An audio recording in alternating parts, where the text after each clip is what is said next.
Hello, in this video we will discuss and we will learn do as directed a transformation of sentences.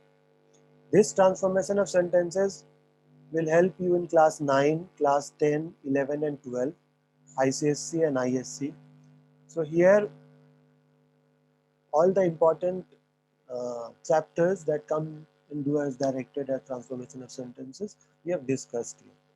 सबका एक एक example और format ताकि आपको याद रहे कि सेंटेंस कंस्ट्रक्शन कैसे हो रहा है और उसका फॉर्मेशन क्या है, कब डिड लगता है, कब नहीं लगता, कब डू लगता है, कब डज लगता है, कब हैड लगता है, कब वर्ब का फर्स्ट फॉर्म। सो ये सब इसमें समझाया जाएगा। सो आप प्लीज़ एंड तक देखिए और जहाँ भी दरकार हो उसको कॉपी में लिख लीजिए so that you can prepare yourself very well for the exam. So let us begin. Do as directed में ट्रांसफॉर्मेशन ऑफ सेंटेंसेस में बहुत सारा चैप्टर आता है, जैसे एज सून एज आता है, हार्डली वाला आता है, फिर ये the best boy, comparison of degree आता है, डायरेक्ट इनडायरेक्ट आता है, एक्टिव पैसिव आता है, सिंपल कॉम्प्लेक्स कंपाउंड का एक दो क्वेश्चन आता है। तो जितना भी चैप्टर आता है सबका इसमें है, मतलब we have covered everything that comes in do as directed. आप सिर्फ इसको ध्यान से देखिए और इसको याद रखिए, it will help you in the exam. So let us begin. So सबसे पहला जो डू एज डायरेक्टेड में आता है वो है एज सून एज। ये 9 में भी आता है, 10 में भी आता है, 11 में भी आता है, 12 में आता है, तो क्यों ना इसको एक बार के लिए सीख ही लेते हैं। सो एज सून एज में दो किस्म का क्वेश्चन आता है, एक जो प्रेजेंट टेंस में होता है और एक जो पास्ट टेंस में होता है। अगर प्रेजेंट टेंस में जो आता है वो ऐसे होता है, as soon as we eat mango we die, as soon as I sleep I dream, as soon as he sings he goes to sleep. इसमें आप देखिए, ध्यान दीजिए, इस सब में प्रेजेंट टेंस है, ईट एट नहीं, स्लीप स्लेप्ट नहीं, सिंग sang नहीं, ये सब प्रेजेंट टेंस है। तो जब भी प्रेजेंट टेंस में होगा question, as soon as we eat drink sleep chat talk, ये सब प्रेजेंट टेंस का वर्ड है ना। सो जब भी प्रेजेंट टेंस होगा तो आंसर में होगा नो सूनर डू या does. No sooner do we eat then we die, no sooner do I sleep then I dream. तो इसमें हमेशा नो सूनर डू या डज होगा, नो सूनर डू या डज होगा। अब डू कब होगा और डज कब होगा? देखिए यहाँ जब ही है तो डज है, जब आई है तो डू है, जब वी है तो डू है। तो प्रेजेंट टेंस में जब भी क्वेश्चन होगा एज सून एज का, तो आंसर में हमेशा हमेशा नो सूनर डू या डज होगा, डिड नहीं और हैड नहीं, क्योंकि क्वेश्चन प्रेजेंट टेंस में है। और जब क्वेश्चन प्रेजेंट टेंस में होता है तो आंसर भी प्रेजेंट टेंस में ही होता है। This is the basic rule of do as directed and transformation of sentences, कि कभी भी टेंस नहीं बदलता, कभी भी टेंस नहीं बदलता, कभी भी टेंस नहीं बदलता, क्योंकि टेंस बदलने से तो क्वेश्चन का मीनिंग चेंज हो जाता है। सो इसको याद रखिए कि कभी भी डू एज डायरेक्टेड में टेंस नहीं बदलता ना। सो डू कब लगता है, डज कब लगता है? डू लगता है प्लूरल के लिए, डू लगता है प्लूरल के लिए, आई और यू के साथ भी लेकिन डू लगता है। आई सिंगुलर हो तो भी डू लगता है, यू सिंगुलर हो तो भी डू लगता है। आई और यू के साथ डू लगता है, सब प्लूरल के साथ डू लगता है, सब प्लूरल के साथ डू लगता है, सिंगुलर के साथ डज लगता है। जैसे देखिए यहाँ क्वेश्चन में वी, ये प्लूरल है, इसके साथ डू लगेगा। आई दो इट इज सिंगुलर, यू दो इट इज सिंगुलर, लेकिन इसके साथ हमेशा डू लगता है। डज कब लगता है? डज सिंगुलर के साथ लगता है, ही शी किसी का नाम, इट राहुल, श्वेता, रोहिणी, इन सब के साथ डज लगता है। तो इसको याद करने के लिए मैंने एक ऐसा फॉर्मेट बनाया है, देखिए कि नो सूनर के साथ हमेशा डू डज होगा और first form of the verb होगा। First form of the verb मतलब वर्ब का 3 फॉर्म होता है, play played played, eat ate eaten, see saw seen, drink drank drunk। तो ये तीनों फॉर्म है। तो नो सूनर के साथ हमेशा डज होता है, वर्ब का फर्स्ट फॉर्म होता है। देखिए यहाँ प्ले है, प्लेड नहीं, देखिए प्ले है, प्लेड नहीं। ऊपर देखिए सिंग है, आंसर में सैंग नहीं। देखिए आंसर में स्लीप है, ईट है, कहीं भी पास्ट टेंस नहीं है, कहीं भी पास्ट टेंस नहीं है और एस और ईएस भी नहीं लगा है।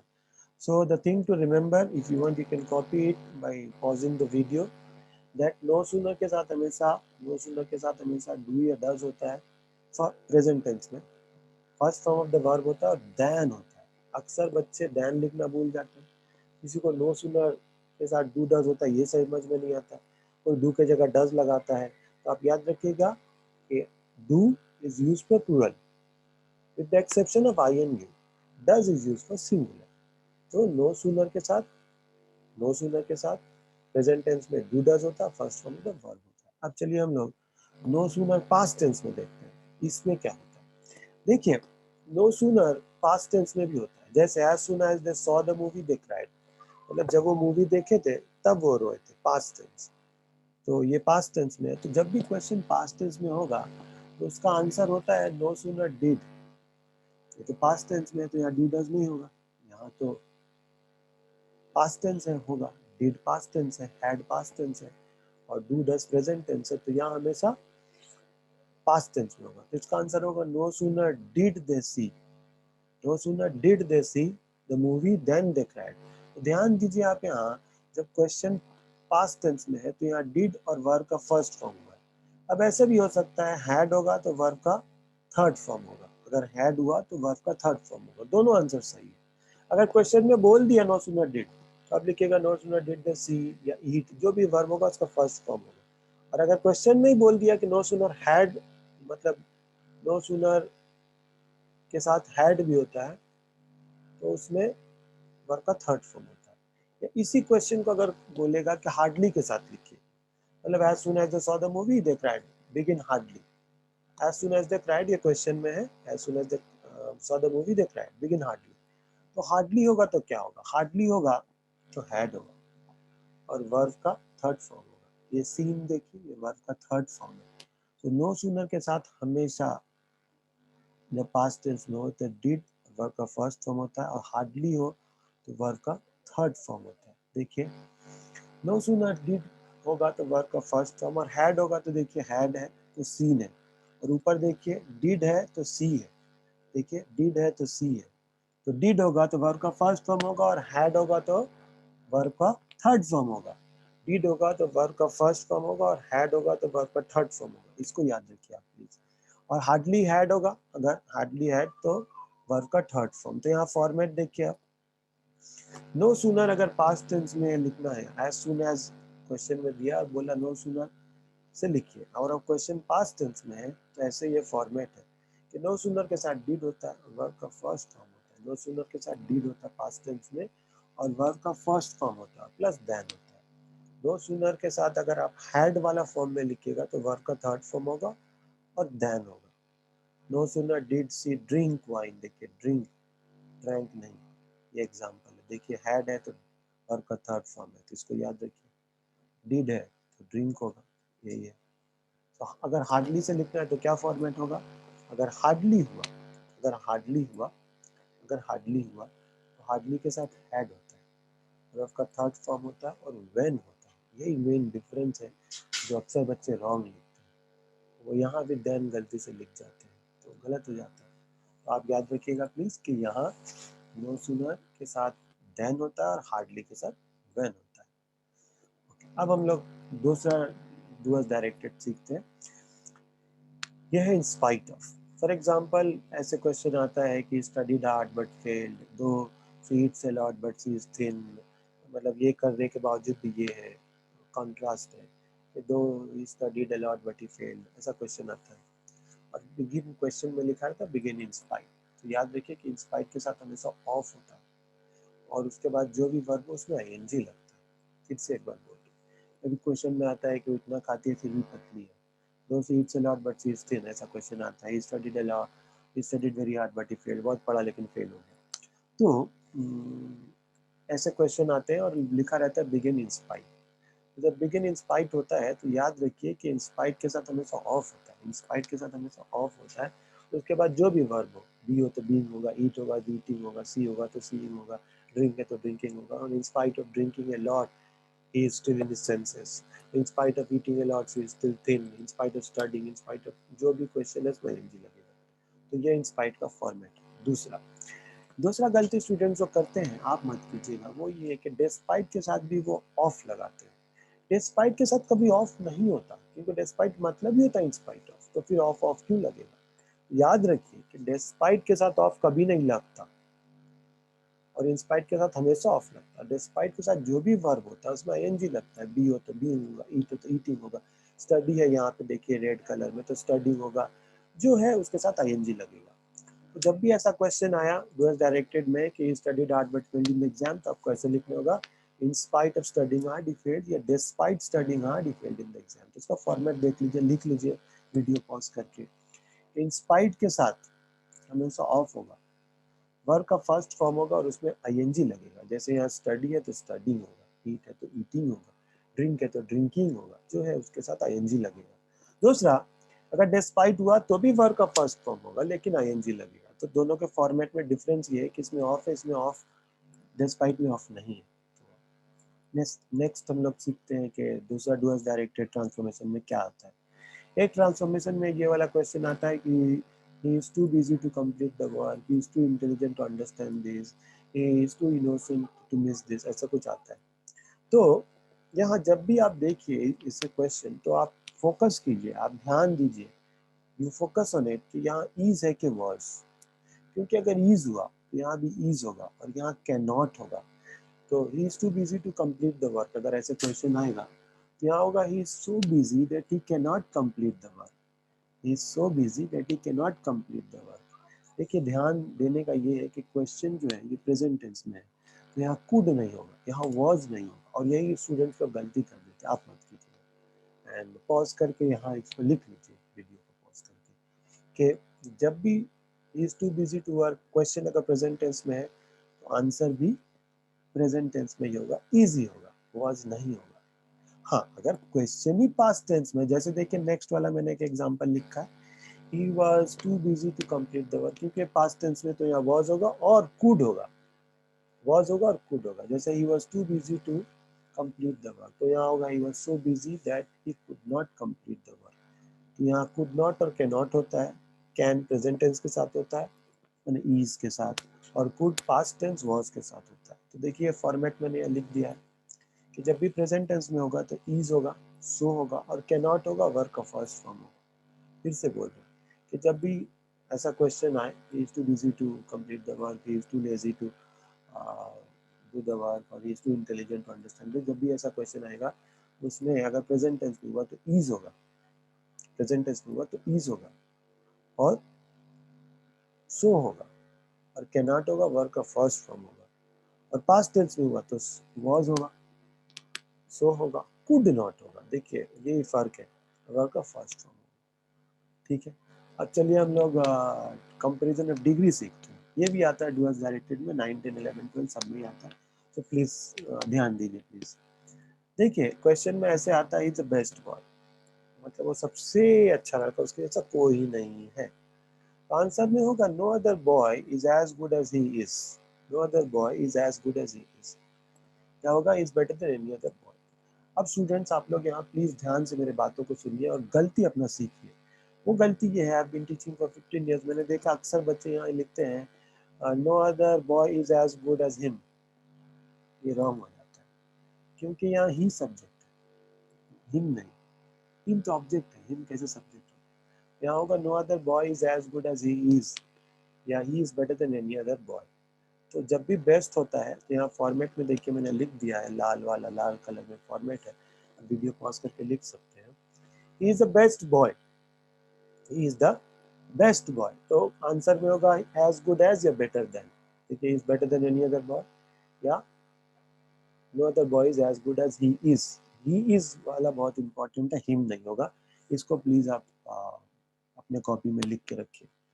फिर एक इसी में एक और टाइप का आता है, very few boys are as good as Rahul, मतलब बहुत कम बच्चे राहुल जैसे, मतलब राहुल जैसा कोई कोई तो है, राहुल सबसे अच्छा नहीं है, राहुल जैसे कुछ लोग हैं, वेरी फ्यू मतलब कुछ लोग तो हैं। तो अब इसमें गलती क्या करते हैं स्टूडेंट्स कि वो लिख देते हैं Rahul is the best boy, जबकि राहुल तो बेस्ट है ही नहीं, कुछ तो लोग हैं, राहुल सबसे अच्छा नहीं है, राहुल जैसे कुछ है। तो he is the best boy तो इसमें होता ही नहीं है, या Rahul is better than any other boy तो इसमें होगा ही नहीं, क्योंकि आपने मीनिंग ही बदल दिया। क्वेश्चन में है कि वेरी फ्यू मैंने कुछ लोग हैं, और आप बोले राहुल ही सबसे अच्छा है, तो ऐसे ही रॉन्ग हो गया, मीनिंग तो चेंज हो गया ना। तो इसमें होगा जब भी क्वेश्चन में होगा very few boys are as good as Rahul, तो याद रखिए तब होगा Rahul is better than most other boys, Rahul is better than most other boys. क्योंकि मोस्ट क्यों होगा? क्योंकि वेरी फ्यू का उल्टा तो मोस्ट ही होता है। बहुत कम लोग ऐसे, मतलब अक्सर मैक्सिमम लोग ऐसे नहीं है। वेरी फ्यू जब भी क्वेश्चन में होगा तो आंसर में होगा Rahul is better than most other boys. क्यों? बहुत कम बच्चे राहुल जैसे, मतलब मैक्सिमम बच्चे, वेरी नहीं मोस्ट, इसके तरह नहीं है, इसीलिए मोस्ट होगा। या आपको ये कॉम्प्लिकेटेड लगता था, ये आंसर लिखिए, Rahul is one of the best boys. अब यहाँ गलती जो बच्चे करते हैं स्टूडेंट्स, आप मत कीजिएगा, वो ये कि यहाँ लिखते बॉय, बॉयज नहीं, क्योंकि बहुत सारे बॉयज में राहुल एक है, he is one of the best.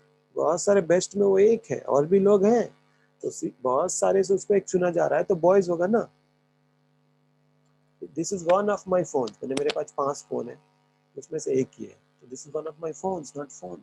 तो इसका फॉर्मेट देखिए कैसे होगा, जब भी क्वेश्चन में वेरी फ्यू होगा तो आंसर में होगा वन ऑफ द बेस्ट, और या फिर better than most of the boys. तो जब भी क्वेश्चन में होगा very few boys, very few phones, very few countries, very few books are as good as Bhagavad Gita, very few boys are as good as Rahul, very few girls are as good as Sita. जब भी very few question में होगा तो answer में होगा one of the best या better then, India is better then in most other countries, ऐसे होगा। याद रखिए, जब भी वेरी फ्यू होगा, जब भी वेरी फ्यू होगा तो ये कभी मत लिखिएगा इट इज द बेस्ट, या इसके जैसा कोई है ही नहीं, it is better than any other, ये एकदम ही रॉन्ग हो जाएगा। अब हम लोग दूसरा डुअल डायरेक्टेड सीखते हैं। इसका, इसको बोलते हैं डायरेक्ट इनडायरेक्ट, मतलब नरेशन चेंज। क्वेश्चन में आपको दिया रहेगा ऐसे, he says I am reading, और begin he says dot dot dot, he says that लिखा रहेगा, तो ऐसे आएगा। ऑफ कोर्स नहीं बोलेगा नरेशन चेंज, वो आपको डू एज डायरेक्टेड बिगनिंग या एंडिंग वर्ड देगा, लेकिन होगा कैसे आप समझ जाइए, तो आपको डू एज डायरेक्टेड में ये सब गलती प्रैक्टिस नहीं होगा। सो देखिए ध्यान से, ये है डायरेक्ट इनडायरेक्ट, ये आता है आपको ट्रांसफॉर्मेशन ऑफ सेंटेंसेस में। ये कैसे होता है देखिए, he says I am reading, he says I am reading, देखिए ध्यान से, मैंने रेड कलर कर दिया, ही सेज मतलब सेड नहीं, मतलब टोल्ड नहीं, मतलब प्रेजेंट टेंस में है ये। सो जब भी क्वेश्चन प्रेजेंट टेंस में होता है तो ही सेज तो उतर ही जाएगा, डैट उतर जाएगा, और वो बोल रहा था ना, तो वो होगा ही इज रीडिंग होगा। क्यों इज रीडिंग होगा? क्योंकि grammar do directed transformation of sentences या डायरेक्ट इनडायरेक्ट का रूल ये है कि जब भी इनवर्टेड कॉमा के पहले, इनवर्टेड कॉमा के पहले अगर प्रेजेंट टेंस हुआ, ये सेज प्रेजेंट टेंस है, तो अंदर का जो प्रेजेंट है एम, इज, आर, ये कभी भी वॉज नहीं होगा, कुड नहीं होगा, कैन नहीं होगा, अगर प्रेजेंट टेंस में हुआ तो। अगर प्रेजेंट टेंस और फ्यूचर टेंस में तो चेंज नहीं होगा। जैसे मैंने यहाँ लिखा देखिए, he says that he is reading, he says that he is reading। क्यों? क्योंकि ये प्रेजेंट टेंस में। दूसरा क्वेश्चन देखिए आप, he will say I am reading, he will say I am reading, ये फ्यूचर टेंस में है, तो जब ये फ्यूचर टेंस में है तो देखिए ही विल से तो ऐसे ही उतर जाएगा, और ही इज रीडिंग होगा, मतलब प्रेजेंट और फ्यूचर इन्वर्टेड कॉमा के बाहर अगर प्रेजेंट और फ्यूचर हुआ तो अंदर में जो है वो चेंज नहीं होता। फॉर एग्जाम्पल देखिए, he says they are reading, तो होगा he says that they are reading, कोई चेंज नहीं होगा। क्यों? क्योंकि प्रेजेंट टेंस में, क्योंकि फ्यूचर टेंस में। तो ये रूल मैंने यहाँ लिखा है देखिए, कि if outside the inverted comma होता है ना, ये he said comma inverted comma के पहले अगर जो वर्ब है वो से हुआ, टेल हुआ, ईट हुआ, मतलब कुछ भी प्रेजेंट टेंस में हुआ, तो इन्वर्टेड कॉमा के अंदर अगर ईज है तो ईजी रहेगा, एम है तो एम ही रहेगा, कैन है तो कैन ही रहेगा, प्रेजेंट टेंस ही रहेगा, ईट है तो ईट ही रहेगा, सिंग है तो सिंग ही रहेगा, सैंग नहीं, एट नहीं, वॉज नहीं, वेर नहीं, तो सब प्रेजेंट टेंस में होगा। जैसे इज रीडिंग हुआ, वॉज रीडिंग नहीं हुआ। तो हम लोग अभी ये सीखे कि जब भी डायरेक्ट इनडायरेक्ट में, नरेशन चेंज में प्रेजेंट टेंस हुआ या फ्यूचर टेंस हुआ, तो हम लोग इन्वर्टेड कॉमा के अंदर जो वर्ब है उसका टेंस जो है चेंज नहीं करेंगे। हाँ, तो अब हम लोग नेक्स्ट चैप्टर, नेक्स्ट पार्ट सीखते हैं इसका। अगर पास्ट टेंस हुआ तो ही सेड, ये पास्ट टेंस है, he said I am reading, तो इसमें ही सेड तो बाहर वाला तो वैसे ही उतरेगा, ही वाज रीडिंग। तो पास्ट टेंस में जब होता है तब वो चेंज हो जाता है, आई एम हो जाता है आई वाज, आई ईट हो जाता है आई एट, आई हैव हो जाता है I had, I have done my work हो जाता है I had done my work, I have been doing हो जाता है I he had been doing, okay. I ate हो जाता है, जब सिंपल पास्ट टेंस में अगर हो तो वो पास्ट परफेक्ट हो जाता है, आई एट मैंगो तो जाता आई हैड ईटन मैंगो। अगर सेल में हुआ तो क्या हुआ, सेल में हुआ तो वुड हो जाता है। I shall go to Kolkata tomorrow तो जाएगा I would go to Kolkata tomorrow. ये इसका फॉर्मेट। नेक्स्ट, अगर क्वेश्चन में हुआ तो क्या होगा? For example he said where is she going, तो इसमें क्योंकि ये क्वेश्चन मार्क है, इसमें आस्क्ड होगा। He asked where is she going, तो where was she going. Was क्यों? क्योंकि मैंने बोला कि पास्ट टेंस में होता है तो टेंस चेंज हो जाता है, और ये क्वेश्चन है तो इसीलिए आस्क्ड होगा। Why didn't you put the brake, तो ये डिड है। जब भी सिंपल पास्ट टेंस होता है इन्वर्टेड कॉमा के अंदर तो पास्ट परफेक्ट टेंस में चेंज हो जाता है। तो he said why she had not put, did had में चेंज हो जाता है, simple past tense past perfect में चेंज हो जाता है। देखिए यहाँ डिड था तो हैड हो गया। अब क्वेश्चन अगर ऐसे हो are you married, are you an Indian, yes no जिसका जवाब हो तो उसमें इफ और वेदर होता है। जैसे ही आस्क्ड हर, हर क्यों? क्योंकि हर आस्क के साथ एक ऑब्जेक्ट होता है, him, her, them, Rahul, Vinita, Shweta. he asked her if she was married। if क्यों आया? if इसलिए आया क्योंकि आर यू मैरिड का जवाब हाँ या ना में होगा। तो जिन सवालों के जवाब हाँ या ना में होता है उसके साथ इफ और वेदर ऐड होता है। जिन सवालों के जवाब हाँ या ना में उनके साथ इफ और वेदर ऐड होता है। तो ये याद रखिएगा। लेकिन सब में नहीं। देखिए shall I offer you a coffee, इसका जवाब ऐसे होगा he offered to give me a coffee. क्या मैं आपके लिए खाना लगाऊं? तो वहाँ होगा he offered to place the food on the table, ऐसे होगा। What have you put in your bag, इसमें हैव है तो हैड हो जाएगा, हैव है तो हैड हो जाएगा, ये रूल है। कैन है तो कुड हो जाएगा, मे है तो माइट हो जाएगा, शैल है तो शुड हो जाएगा, ये नॉर्मल रूल। अब हम लोग देखते हैं एक्सक्लेमेटरी सेंटेंस कैसे होता है। एक्सक्लेमेटरी सेंटेंस मतलब hurray we have won the match, ये है एक्सक्लेमेटरी सेंटेंस। इसमें होता है एक्सक्लेम विद जॉय। अगर कोई सॉरो का बात होता है, last my mother is dead, तो होता है एक्सक्लेम विद सॉरो। तो जो जैसा क्वेश्चन होता है उसके हिसाब से वो होता है। और एक्सक्लेमेटरी सेंटेंस के बाद जब हम लोग आंसर फुल स्टॉप वाले सेंटेंस में लिखते हैं तो इसमें कोई एक्सक्लेमेशन मार्क नहीं होता। जैसे he said hurray we have won the match, इसमें होगा he exclaim with joy that they had won the match. अब हैव हैड हो जाता है, टोल्ड यू, डायरेक्ट इनडायरेक्ट का रूल है। ये वाला देखिए, ये वाला बहुत क्रिटिकल एग्जाम में आता है, मोस्ट स्टूडेंट्स गेट राइट। आप सही लिखिए, पॉज करके लिख लीजिए। देखिए he said to us let us pray for some time। देखिए ऑर्डर भी नहीं है, एक्सक्लेमेटरी सेंटेंस भी नहीं है, ये कमांड भी नहीं है, ये रिक्वेस्ट भी नहीं है, ये प्रपोज्ड है। बोल रहा है सजेशन है, इसमें कोई proposed us that we should pray. तो जब भी लेट अस होगा ना, देखिए मैंने इसमें लाल से लिख दिया, कलर कर दिया, लेट अस जब भी होगा याद रखिए तो आंसर में हमेशा propose to us and we should होता है। जब भी let us pray, let us drink, let us sing, let us dance, जब भी क्वेश्चन में होगा तो आंसर में प्रपोज्ड होगा, क्योंकि प्रपोजल है तो हम लोग ऐसा करते, वी शुड डू दिस। तो ये अक्सर गलती स्टूडेंट्स लिखते हैं। Please finish your milk first, तो यहाँ रिक्वेस्टेड होगा, ये अर्ज्ड होगा, क्योंकि यहाँ प्लीज है।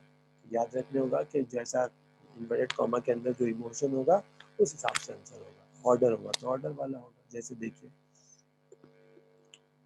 कि stand up on the bench, teacher said, तो the teacher ordered the student to stand up on the bench। जैसा क्वेश्चन है उस हिसाब से ऑर्डर, रिक्वेस्ट, अर्ज, प्रपोज लिखना पड़ता है। अब हम लोग चेंज करते हैं exclamatory sentence to full stop वाला, मतलब assertive sentence. How beautiful the rain is, exclamatory sentence. इसको कैसे करना? The rain is very beautiful, simple. What a great book it is a great. What a beautiful human being, very wonderful. बस ऐसे ही करना, simple. तो if only I could win the prize, oh I wish to win the prize, ऐसे होगा change. तो याद रखना है कि जब भी कोई एक्सक्लेमेटरी मार्क वाला सेंटेंस होगा, what a great day it is a great day, simple, full stop, ऐसे होगा। यू आर वेरी सिली, ये फुल स्टॉप वाला सेंटेंस है, यहाँ फुल स्टॉप होगा। जब भी फुल स्टॉप वाला सेंटेंस होता है यू आर, तो उसको एक्सक्लेमेटरी में करने के लिए हाउ, आई विश, ऐसे लगाना होगा। Okay, you are very silly, how silly you are। okay, it is a great day, how great it is a good book, how great the book is। ऐसे उल्टा, मतलब अगर ऑलरेडी फुल स्टॉप वाला sentence है और आपको exclamatory sentence बनाना है तो आपको लिखना होगा wow, wonderful, how great it is. I wish to be young again, oh to be young again, काश में छोटा होता। तो देखिए आई विश जब भी होगा और एक्सक्लेमेटरी सेंटेंस में जाने के लिए आपको ये ओ वाओ ये सब लगाना पड़ेगा और सेंटेंस के हिसाब से इमोशन चेंज करना पड़ेगा। I wish to be young again, मैं बोल रहा है काश में छोटा हो जाता, तो आपको लिखना है I wish to be young again. Question में तो oh to be young again, oh for a hot cup of coffee, oh for a sunny day, ऐसे लिखना। नेक्स्ट हम लोग इसको बोलते हैं नेगेटिव टू पॉजिटिव। मतलब जिस सेंटेंस में नॉट नहीं उसमें नॉट लगाना, जिसमें नॉट है उसमें नॉट हटाना। नेगेटिव टू पॉजिटिव और पॉजिटिव टू नेगेटिव। जैसे स्पीक द ट्रूथ, इसमें कोई नेगेटिव नहीं है। डू नॉट लाई, ये नेगेटिव, क्यों उसमें डू नॉट है, नॉट है, तो ये एग्जाम में आपको ऐसे देगा, आप समझने की कोशिश कीजिए। दोनों का मतलब है कि speak the truth and do not लाई, सिर्फ सेंटेंस का फॉर्मेट चेंज हुआ, इसी का नाम तो है ड्यूअल डायरेक्टिव। इस सेंटेंस को अलग अलग अलग अलग तरीके से लिखें। For example speak the truth, तो इसका सिस्टम क्या है, इसका इसका तरीका क्या है, इसका फॉर्मेट क्या है। देखिए जो भी वर्ड दिया रहेगा उसका उल्टा वर्ड एंटोनिम आपको खोजना पड़ेगा। स्पीक का ट्रूथ का उल्टा लाई, ब्यूटीफुल का उल्टा अगली, ऑनेस्ट का उल्टा लाई। तो जो वर्ड है उसका उल्टा करने होगा, नॉट लगाना होगा। स्पीक द ट्रूथ, तो पहले speak the truth word main है, तो ट्रूथ का उल्टा है लाई, तो लिखने होगा do not lie. He is definitely trustworthy, so he is not definitely untrustworthy, he is definitely untrustworthy, मतलब ट्रस्टवर्दी नहीं है, so he is definitely not trustworthy। देखिए अनट्रस्टवर्दी का उल्टा है ट्रस्टवर्दी और नॉट लगाना, यही she is beautiful, she is not ugly. तो यहाँ सीखना क्या है, जो भी वर्ड है उसका उल्टा कर देना है और नॉट लगाना, जो भी वर्ड है उल्टा कर देना, नॉट लगाना। For example he is beautiful, he is not ugly, he is hardworking, he is not lazy, he is very fast, he is not slow, ऐसे कर, ठीक है। नेक्स्ट इसको बोलते हैं interrogative to interrogative question mark to assertive full stop वाला sentence. मतलब question mark को फुल स्टॉप करना है, फुल स्टॉप वाले को क्वेश्चन मार्क करना है। अगर ऐसा डू एज डायरेक्टेड आया तो हम लोग कैसे करेंगे, देखिए a man can not change his colour, ऐसे दिया बिगिन कैन, क्वेश्चन में लिखा तो होगा can a man change his colour, क्या इंसान अपने रंग को बदल सकता है, ऐसे होगा। Who does not wish to be famous, everybody wishes to be famous. तो याद ये रखना है कि जब भी फुल स्टॉप वाला क्वेश्चन, फुल स्टॉप वाला एग्जाम में आएगा तो अगर पूछेगा हु कैन तो ऐसे करना कि एवरीबॉडी लव्स हिज मदरलैंड, तो होगा who does not love his Motherland, question who does not wish, इसका जवाब नहीं देना who does not wish Rahul Amita Smita, नहीं ऐसे नहीं। Can a man change his colour, तो मत लिखिए कि हाँ ये अपना स्किन कलर चेंज किया, नहीं नहीं। यूएस डायरेक्टेड में ऐसे होता है कि man can not change his colour, तो अगर can a man change his colour, who does not love his Motherland, तो मत लिखिए ये मदरलैंड से प्यार नहीं करता, आपको लिखना है everybody loves his motherland. Can we ever forget people who laid their lives for the country, तो we can never forget.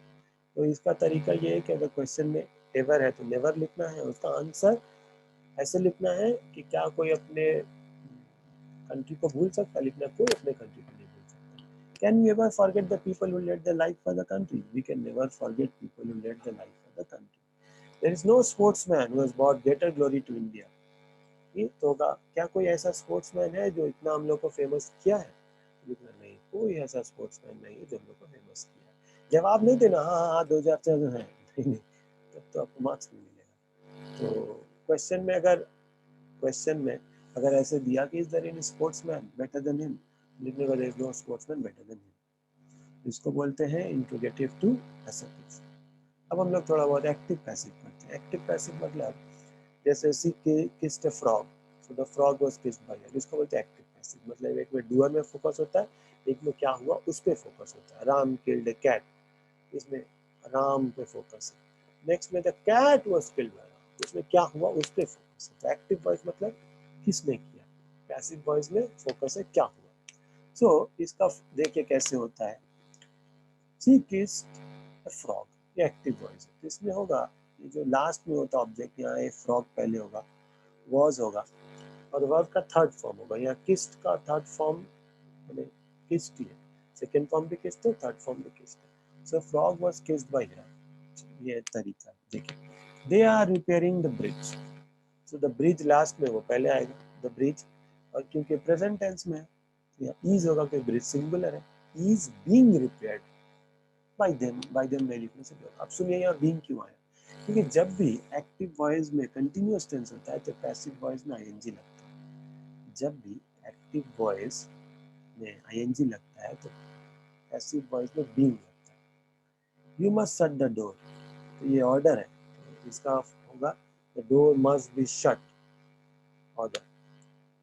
He wants someone to take photograph, तो देखिए यहाँ photograph, he wants someone to take photograph, he wants photograph object है तो उसको सामने लाने होगा, he wants photograph to be taken by somebody, he asked the council to reduce the rates, the council was urged, ध्यान दीजिए उल्टा होता है, मतलब ऑब्जेक्ट सब्जेक्ट हो जाता है, was लगता है, वर्ब का थर्ड फॉर्म लगता है।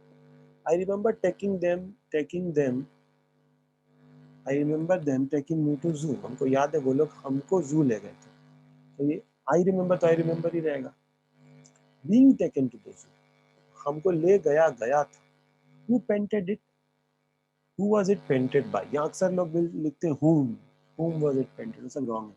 Who painted it का होगा who was it painted by? Who was it painted by? He must write to him. He must be written to, active passive है, देखिए he must write to him, so he must be written to, तो ये ऐसे होगा। Love is magic, अब यहाँ देखिए कोई करने वाला नहीं है, love is magic is universal truth, honesty is a best policy, इसमें पॉलिसी इज बेस्ट ऑनेस्टी नहीं होता, बहुत सारे बच्चे ऐसे लिख देते तो गलत हो जाता है। लव लिव्स इन मेमोरी, तो मेमोरी लिव्स इन लव ऐसा नहीं होता, love is magic, magic is love नहीं होता, ऐसे होता है it is said love is magic. मैंने अगर कोई ऐसा सेंटेंस दिया तो यूनिवर्सल ट्रूथ है, लव इज मैजिक, तो होगा इट इज सेड, बाकी उतार देना होगा जो भी क्वेश्चन है, जैसे कि honesty is the best policy, तो इसमें होगा it is said honesty is the best policy. जैसे है कि hard working people are successful, it is said hard working people are successful. वैसा जो सेंटेंस दिया जो जिसमें कोई करता ना हो, जो यूनिवर्सल ट्रूथ टाइप हो, तो उसमें इट इज सेड या पीपल से बोल के पूरा क्वेश्चन उतार देना, ये बहुत आसान है लेकिन लोग रॉन्ग लिखते हैं। सिट डाउन, ये ऑर्डर है, तो इसमें होगा you are order to sit down, ये वाला बहुत क्रिटिकल है, अक्सर एग्जाम में आता है, most students they right it wrong.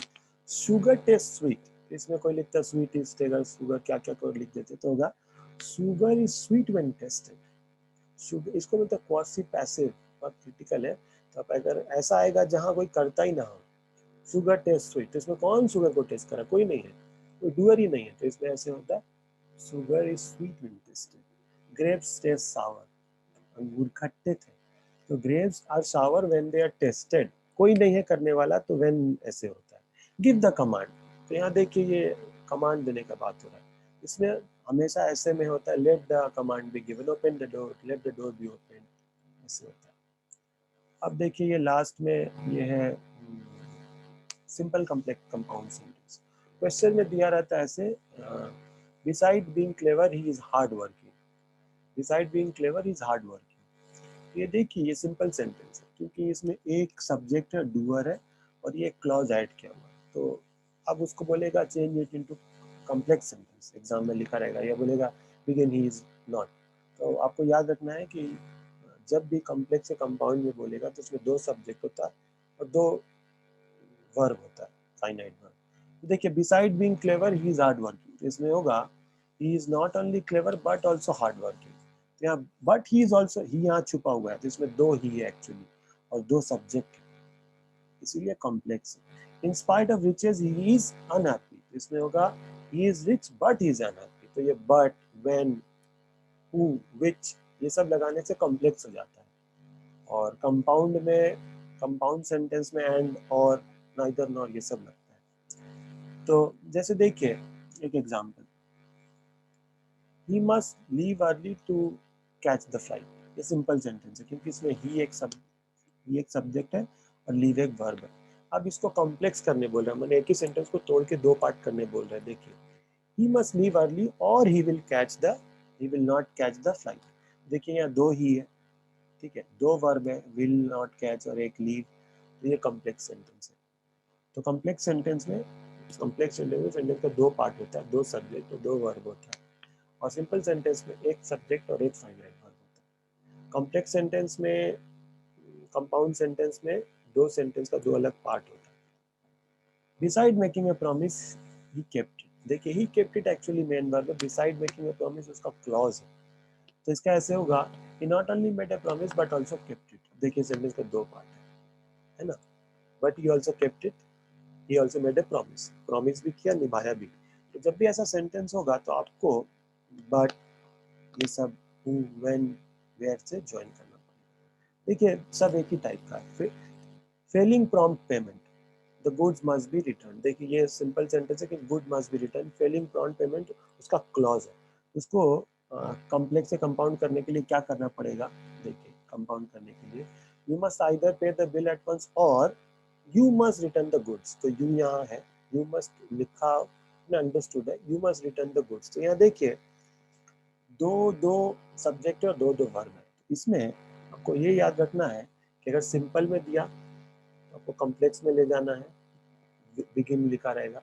Complex में ले जाने के लिए आपको that, which, who, when, where, ये सब कंजंक्शन का यूज करना है, जिसको बोलते हैं सब ऑर्डिनेटिंग कंजंक्शन, सब ऑर्डिनेटिंग कंजंक्शन जैसे दैट, हु, विच, ये सब। और अगर कंपाउंड में बोले तो आइदर और, नाइदर, नॉर, ये सब से होता है, एंड ये सब से होता है। You must pay the bill at once और you must return the goods. अब देखिए उल्टा भी दे सकता है, यहाँ बोला है, ये क्वेश्चन दिया, बोला सिंपल में ले जाओ, तो यहाँ ऐसे होता है not with standing is work he did not succeed, मैंने हार्ड वर्क करने के बाद भी वो सक्सेसफुल नहीं हुआ। अगर आपको सिंपल कॉम्प्लेक्स समझ में नहीं आता तो आप इस सेंटेंस का फॉर्मेट देखिए, आपको क्वेश्चन दिया रहेगा, बोलेगा बिगिन दिस, तो आप ऐसे ही कर दीजिएगा। Even if you don't know in detail simple complex compound sentence you can still get the answer right. For example अगर आप जैसे ये you must pay the bill और रिटर्न द गुड्स, तो अगर आपको ये पता हो कि नॉट विथ स्टैंडिंग का फॉर्मेट क्या है, कैसे सेंटेंस कंस्ट्रक्ट होता है, तो भी आप लिख सकते हैं he worked hard but he did not succeed, he worked hard but he did not succeed। अब देखिए अगर ऐसे compound sentence they he finished his work and he went home, तो इसको सिंपल में कैसे करने होगा, इसको ऐसे करना होगा ing लगा, having finished his work he went home, he did his work and then he went away, after doing his work he went away, ऐसे doing his work comma he went away, he cleaned the statue and then he decorated it, ये compound है। तो अगर बोलेगा begin after या begin in simple sentence, right simple sentence, तो ऐसे होगा after cleaning the statue she decorated it. या ऐसे फॉर एग्जांपल क्वेश्चन में दिया है either you must confess your fault or you will be punished, तो होगा you must confess the fault to escape punishment. देखिए इसमें एक ही सब्जेक्ट है, you must confess the fault to escape punishment. तो सिंपल सेंटेंस में एक सब्जेक्ट होता है और एक वर्ब होता है, और इस देखिए और वाले कंपाउंड में दो सेंटेंस का पार्ट है, दो यू है, दो वर्ब है। इसको सिंपल में चेंज करने के लिए कभी कभी टू लगता है, कभी कभी आईएनजी लगता है। फॉर एग्जांपल ये देखिए the time of his arrival is unknown, when he will arrive is not known. तो ये एक सिंपल सेंटेंस को हम लोग कॉम्प्लेक्स कंपाउंड में चेंज ऐसे करते हैं। He confessed his fault, so he confessed that he was at fault, ये कॉम्प्लेक्स है। A man of wisdom is respected by all, so man who is wise, ये कॉम्प्लेक्स सेंटेंस है। देखिए wisdom को ही तोड़ के हम लोग अलग अलग कर दिए। अब इसमें मैन हु इज वाइज, इसमें दो सब्जेक्ट हो गया। With your support I am going to, without your support I am going to fail, so unless you support me I am going to fail. तो ये सब सिंपल सेंटेंस है। On seeing the lion he ran away, ये simple sentence है। तो अब ये complex कैसे होगा, as soon as he saw the lion he ran. Tell me where you live, एक सिंपल सेंटेंस है। Tell me where you live ये कंपाउंड सेंटेंस, कॉम्प्लेक्स सेंटेंस है। क्यों कॉम्प्लेक्स है, क्योंकि इसमें वेयर है। Tell me where you live, you tell me where you live, इसमें दो यू है, you tell me where you live, जिसमें दो सब्जेक्ट है और वेयर से वो जॉइंड है, वो है कॉम्प्लेक्स सेंटेंस। इसको सिंपल में करने के लिए हम लोग ऐसे करेंगे टेल मी योर एड्रेस, छोटा हो गया। जैसे I saw a beautiful girl, ये सिंपल सेंटेंस है। इसका कॉम्प्लेक्स होगा I saw a girl who was beautiful. जैसे एक simple sentence I saw a burning tree, तो कॉम्प्लेक्स होगा I saw a train which was burning, I saw a train which was burning. Tell me your address, ये simple sentence. अब उसका complex होगा tell me the place where you live, I know your birthday, I know your birthday, ये simple sentence है। I know when you were born, ये complex sentence. I know your address, I know where you live. तो ऐसे होगा, your presence is essential, ये simple sentence है. That you should be present is very essential, ये complex sentence है. Time which is lost forever. The time which is lost forever. तो which जहाँ होगा ये complex हो जाएगा. I have no advice to offer you. I have no advice which I can offer you. I have no advice which I can offer you. When he finished his work, he went away. Having finished his work, he went away. If I make a promise, I keep it. If I make a promise, I keep it. ये complex है, तो compound होगा. I make a promise to keep it. I make a promise only to keep it, या I make a promise to keep it. So यहाँ इतना सारा do as directed अभी हम लोगों ने देखा. आप इस वीडियो को पॉज कर करके एक एक चीज़ देख लीजिए, और अगर कुछ समझ में ना आए तो कमेंट में ईमेल करके डिस्क्रिप्शन बॉक्स से या कमेंट में आप पूछिए, ये समझ में नहीं आया या ये वीडियो आपको और देखना है, इस पर्टिकुलर चैप्टर पे आपको डिटेल्स वीडियो चाहिए, तो जो आप बोलिएगा, जो आपको डिफिकल्ट लगता हो चैप्टर ग्रामर में, लैंग्वेज में, so we will make a video on it to explain that particular thing in details. ये तो सब चैप्टर था. अब जो जिसको जो डिफिकल्ट लगेगा कमेंट सेक्शन में, जो चैप्टर ज़्यादा लोग पूछेंगे उस पर I will make a video. So thank you for watching this video. So let us meet in the next video.